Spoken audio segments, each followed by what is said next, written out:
ليه لما بيجيلنا سخونية بنحس إننا بردانين؟ لما درجة حرارتك تزيد وجسمك يتلامس مع الجو الخارجي اللي درجة حرارته بقت أقل من درجة حرارة جسمك بتحس بالبرد، بس السبب ده لوحده مش كفاية. معنى إن إحنا جالنا سخونية يعني في عدوى دخلت الجسم، ففي الحالة دي الجسم بيحتاج إنه يزود حرارته عشان يقدر يحارب العدوى، وعشان يعمل كده بيفرز مواد كيميائية. المواد دي بتروح على منطقة في المخ اسمها الهايبوثالاموس، وده مركز مسؤول عن تنظيم درجة حرارة الجسم، ويقول لها أنا محتاج حرارة أكتر من كده عشان أقدر أحارب العدو.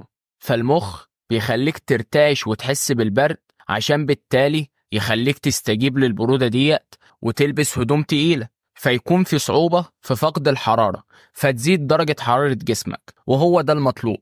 طب هنا في سؤال، هو ليه أصلا درجة حرارة جسمنا بتزيد لما يكون في عدوى؟